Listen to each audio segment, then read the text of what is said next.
আসসালামু আলাইকুম এভরিওয়ান। আজকে আমরা এইচএসসি থিম রাইটিং এর কয়েকটা থিম নিয়ে আলোচনা করব। আমরা টোটাল 15টা থিম নিয়ে আলোচনা করব। এর মধ্যে আজকের এই ভিডিওতে আমরা 5টা থিম নিয়ে আলোচনা করব। আপনারা দেখতে পাইতেছেন এখানে 5টা থিমের যেই টাইটেল পোয়েমের সেটা দেওয়া আছে: she walks in beauty, I died for beauty, auld lang syne, I have seen Bengal's face and dreams. প্রত্যেকটা পোয়েমের জন্য আমাদের ইউনিট আর লেসন নাম্বারের সাথে আমাদের পেজ নাম্বারও দেওয়া আছে, যাতে আপনাদের খুঁজতে সুবিধা হয়। প্রত্যেকটা পোয়েমই বই থেকে নেওয়া, আপনাদের ইংলিশ ফর টুডে বই থেকে। তো এখানে প্রত্যেকটা পোয়েমের জন্য আপনাদের ইউনিট, লেসন এবং পেজ নাম্বার দেওয়া আছে। আপনারা প্লিজ খুঁজে নেবেন, খুঁজে নিয়ে নিজেদের মতো করে একবার দেখবেন। তো অবশ্যই আমরা এখানে কবিতার লাইন বাই লাইন আলোচনা করব না, কবিতা বোঝানোর চেষ্টা করব না, কারণ আমাদের এটা দরকার নেই। আমাদের যেটা দরকার সেটা হচ্ছে আমাদের কোন কবিতাটা আসছে, কোন থিমটা আমাদের লিখতে বলছে সেটা বোঝা, এবং সেটা যদি আমরা বুঝতে পারি সেই অনুযায়ী আমরা করতে পারবো। আমরা যদি থিমটা আমরা জানা থাকে আমরা লিখতে পারবো। তো এই নিয়ে আমরা আলোচনা করব আজকে। প্রথমটা হবে হচ্ছে শি ওয়াক্স ইন বিউটি, যেটা আছে হচ্ছে পেজ নাম্বার 30 এবং 31-এ। তো আমরা শুরু করি। এই হচ্ছে কবিতাটা, শি ওয়াক্স ইন বিউটি।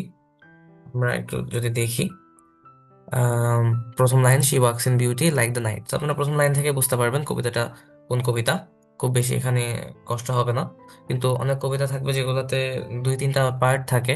সেই পার্টগুলো আপনারা একটু কষ্ট করে দেখে যাবেন, প্রত্যেকটা পার্টের অ্যাটলিস্ট শুরুটা দেখে যাবেন, যাতে আপনারা বুঝতে পারেন যে কোন কবিতাটা আসছে। তো she walks in beauty by Lord Byron, এই কবিতাটা কি নিয়ে লেখা আমরা এটা নিয়ে একটা আলোচনা করি। তো কবিতাটা মূলত একটা নারীর বাহ্যিক যে সৌন্দর্য, তার চেয়ে যে তার অভ্যন্তরীণ চারিত্রিক শ্রেষ্ঠত্ব সেটার গুণগান নিয়ে লেখা। তো কবি এখানে দেখাইতে চাইছেন যে একজন মানুষের যে মনের পবিত্রতা এবং যে চিন্তার স্বচ্ছতা, সেটা কিভাবে তার চেহারাটাকে স্বর্গীয় করে তোলে। আলো এবং অন্ধকারের একটা কি বলবো, অপূর্ব সংমিশ্রণ এখানে আছে। এই সংমিশ্রণের মাধ্যমে কবি নারীর সৌন্দর্যকে বর্ণনা করছেন, যা শুধু চোখের নয় বরং হৃদয়ের একটা প্রশান্তির প্রতীক হিসেবে কাজ করে। তো এই হচ্ছে আমাদের এই কবিতার সামারি। এখন আমরা লাইন বাই লাইন এই কবিতাটা সম্পর্কে একটু পড়বো। She walks in beauty. In this poem, the poet portrays the inner beauty of the lady, which arises from her purity or simplicity of nature. তো আমরা বলতে পারি যে এই কবিতায় কবি নারীর যে অভ্যন্তরীণ সৌন্দর্য সেটাকে ফুটিয়ে তুলেছেন, যা মূলত তার প্রকৃতির পবিত্রতা বা তার যে একটা সারল্য সেটা থেকে উৎসারিত। ঠিক আছে। আচ্ছা, এরপরে বলছে the lady is not beautiful in herself, but she works in aura of beauty. মানে হচ্ছে নারীটি কেবল তার নিজের মধ্যেই সুন্দর বা সুন্দরী এরকম নন, বরং তিনি তার সৌন্দর্যের এক আভার মধ্যে বিচরণ করেন আর কি। আচ্ছা, her beauty is not easily described as brilliant or radiant. মানে হচ্ছে তার এই সৌন্দর্যকে সহজে উজ্জ্বল বা দীপ্তিময় হিসেবে বর্ণনা করা যায় না বা যাবে না। Her face and eyes suggest that while she walks in the dark, she is herself brighter, radiant beauty. মানে হচ্ছে তার যে মুখমণ্ডল এবং তার যে চোখ সেটা ইঙ্গিত করে যে তিনি যখন অন্ধকারের মধ্য দিয়ে হাঁটেন, তখন তিনি নিজেই এক উজ্জ্বল দীপ্তিময় সৌন্দর্য হিসেবে প্রকাশিত হন। Her grace is nameless and her mind is at peace with all below and she loves innocently. মানে হচ্ছে তার লাবণ্য সেটা হচ্ছে বর্ণনা অতীত, বর্ণনা করা যাবে না, এবং তার যেই মন সেটা পার্থিব সবকিছুর সাথে শান্তিতে রয়েছে এবং তিনি নির্ভেজাল ভাবে ভালোবাসেন, এরকম কিছু একটা বলতে পারি। She tells about the happy days of life. মানে হচ্ছে তিনি জীবনের সুখী দিনগুলোর কথা বলেন। So by possessing a kind mind and innocent heart, the lady can bring the beauty of both darkness and brightness together. মানে হচ্ছে সুতরাং একটি দয়ালু মন এবং একটি নিষ্পাপ হৃদয়ের অধিকারী হয়ে সেই নারী অন্ধকার এবং আলো উভয়ের সৌন্দর্যকে একসাথে মিলিয়ে দিতে পারেন। এরকম একটা লাইন এখানে লেখা হয়েছে। তো এই হচ্ছে এই কবিতাটার থিম। আপনারা যদি বুঝেন কবিতাটা কি নিয়ে লেখা এবং আপনারা যদি বুঝেন লাইন বাই লাইন আমি কি লিখছি থিমে, তাহলে আই থিঙ্ক আপনারা নিজেদের মতো করেও লিখতে পারবেন। যখন কবিতা আসবে, আপনারা যখন বুঝতে পারবেন কি কবিতা আসছে, আপনারা যদি এটা মাথায় রাখেন কি নিয়ে লেখা কবিতা, কিভাবে লেখা ছিল, মুখস্থ না করলেও আপনারা নিজেদের মতো করেও আশা করি লিখতে পারবেন। তো আমরা পরের কবিতাতে যাব। পরের কবিতা হচ্ছে I died for beauty by Emily Dickinson. এখন এই কবিতাটা আছে হচ্ছে পেজ নাম্বার 31-এ। আচ্ছা, এমিলি ডিকিনসনের কবিতা আই ডাইড ফর বিউটির প্রথম লাইনও হচ্ছে আই ডাইড ফর বিউটি। তো আপনাদের খুব একটা অসুবিধা হবে না বুঝতে যে কোন কবিতা থেকে আসছে। তো এই কবিতার মূল ভাবটা কি? এই কবিতাটা একটা বেসিক্যালি সৌন্দর্য এবং সত্যের সম্পর্ক নিয়ে লেখা। মানে কবি এখানে দেখাইতে চাইছেন শিল্প আর সত্যের যে আদর্শ সেটা বেসিক্যালি একে অপরের পরিপূরক। হ্যাঁ, মানে কবরের একটা থিম আছে এখানে, কবরের নির্জনতায় দুই ব্যক্তির কথোপকথন এখানে ফুটায় উঠছে, যেখানে সত্যের জন্য জীবন বিসর্জন দেওয়া আবার সৌন্দর্যের জন্য যে জীবন বিসর্জন দেওয়া সেটা একই হিসেবে প্রকাশিত পায়। সো এটি একটি আধ্যাত্মিক এবং দার্শনিক কবিতা আমরা বলতে পারি, যেখানে সত্য এবং সৌন্দর্যকে একটা অভিন্ন সত্তা হিসেবে তুলে ধরা হয়েছে। আমরা একটা বাংলা প্রবাদ জানি যে সত্যই সুন্দর, সুন্দরই সত্য। বেসিক্যালি এই প্রবাদটাকেই এখানে হচ্ছে গ্লোরিফাই করা হয়েছে। আমরা যদি লাইন বাই লাইন থিমটা পড়ি, আমরা বলতে পারি যে in this poem the poet has discussed how beauty and truth are one. মানে হচ্ছে এই কবিতায় কবি আলোচনা করছেন যে কিভাবে সৌন্দর্য এবং সত্য এক এবং অভিন্ন। The poet seems to be dead and lying in the tomb and she died for beauty. মানে কবি এখানে নিজেকে মৃত এবং কবর সাহিত্য হিসেবে কল্পনা করতেছেন, যিনি সৌন্দর্যের জন্য প্রাণ দিছেন। There she meets a person who died for truth. সেখানে কবরে তিনি এমন একজনের সাথে দেখা করছেন বা দেখা হয়েছে তার, যিনি সত্যের জন্য মারা গেছেন। Then the man declare that truth and beauty are the same. মানে ওই যে লোকটা যার সাথে দেখা হয়েছে, তিনি ঘোষণা করেন যে সত্য এবং সৌন্দর্য একই জিনিস। Actually the poem tends to give an aesthetic impression of beauty. মানে মূলত এই কবিতাটি সৌন্দর্যের একটা নান্দনিক ধারণা প্রকাশ করার জন্য তৈরি করা হয়েছিল। তো আমরা বুঝতে পারতেছি কবিতা কি নিয়ে, খুবই সহজ। আশা করি আপনারা আসলে লিখতে পারবেন। পরের কবিতাতে চলে যাব। সেটা হচ্ছে একটা ফোক সং, যেটা স্কটল্যান্ডের একটা ফোক সং। এর টাইটেল হচ্ছে auld lang syne. Syne basically local language, এটাকে সিনসও বলতে পারি আমরা, ইংলিশে সিনস, ওল্ড টাইম সিনস এরকম কিছু একটা বলতে পারি।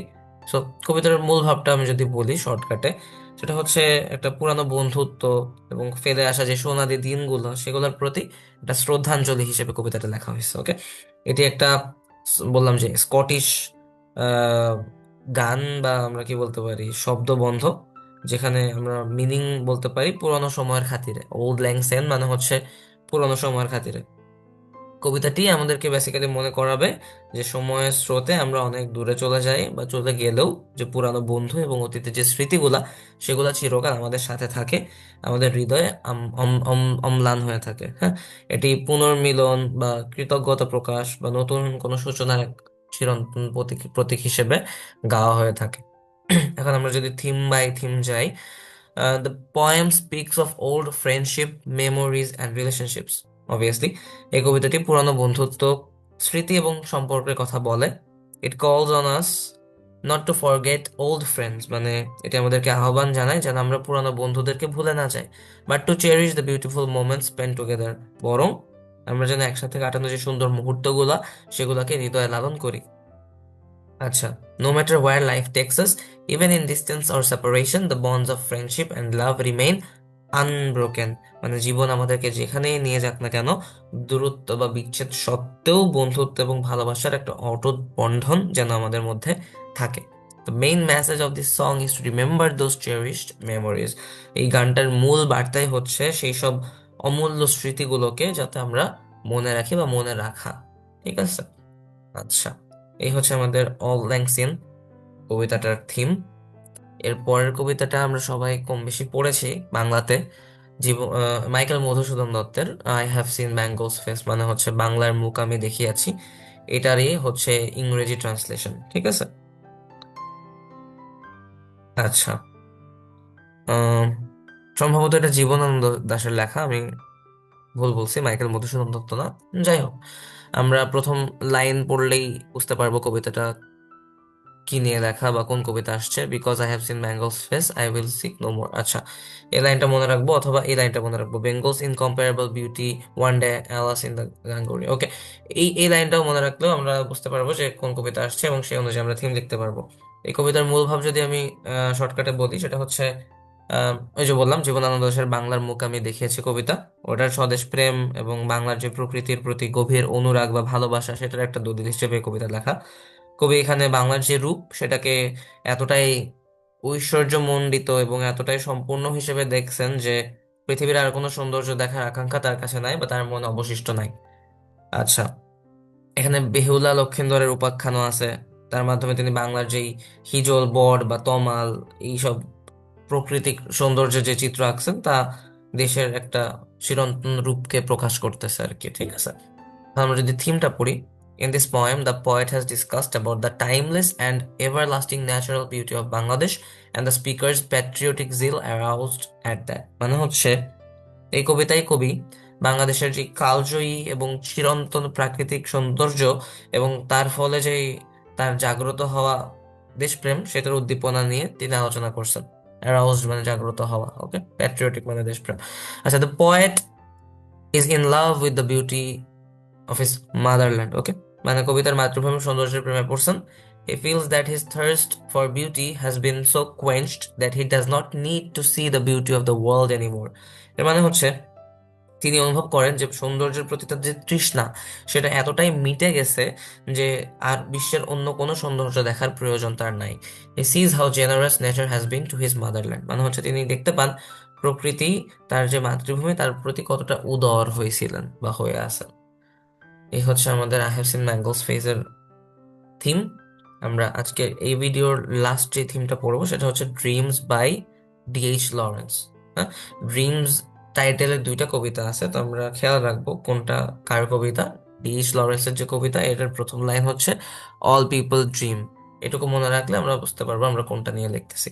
তো এই যে ডিএইচ লরেন্সের যে ড্রিমস অল পিপল ড্রিম দিয়ে যে লাইনটা শুরু, এর মূল ভাব যদি বলতে চাই সেটা হচ্ছে মানুষের লক্ষ্য বা সংকল্পের যে গভীরতা সেটা নিয়ে লেখা। কবি এখানে অবচেতন একটা মনের স্বপ্ন এবং সচেতন মনের লক্ষ্যের মধ্যে একটা পার্থক্য তুলে ধরছেন। মানে স্বপ্ন এবং লক্ষ্য, যেটা একটা ঘুমায় দেখতেছে আর একটা জেগে জেগে দেখতেছি। আহ, যারা কেবল রাতে ঘুমানোর সময় স্বপ্ন দেখে তাদের স্বপ্নগুলো সকালে থাকে না, এটা কবি বলতে চাইছিলেন। কিন্তু যারা দিনের আলোতে বা জেগে জেগে স্বপ্ন দেখে তাদের স্বপ্নগুলো কেবল কল্পনা না বরং একটি শক্তিশালী সংকল্পে পরিণত হয়, এইরকম একটা রূপ কবি এই কবিতাতে দিতে চাইছেন। তো এখন যদি আমরা থিম পড়ি, in this poem the poet has discussed about two types of dreams or dreamers। মানে এই কবিতায় কবি দুই ধরনের স্বপ্ন বা স্বপ্ন যারা দেখে আমরা কি বলতে পারি স্বপ্নদ্রষ্টা তাদের নিয়ে আলোচনা করছেন। Some people dream when they sleep with many wishes and wants in mind। মানে হচ্ছে কিছু মানুষ যখন ঘুমায় তখন অনেক মনে ইচ্ছা এবং আকাঙ্ক্ষা নিয়ে স্বপ্নে তারা দেখে আর কি। After waking up they forget those dreams. মানে কিন্তু ঘুম থেকে ওঠার পরে সেই স্বপ্নগুলো তারা ভুলে যায়, তার আর স্বপ্ন মনে থাকে না। But there are some dreamers who dream with their eyes open and consciously. মানে কিছু স্বপ্নদ্রষ্টা আছে যারা খোলা চোখে এবং সচেতনভাবেই স্বপ্ন দেখে।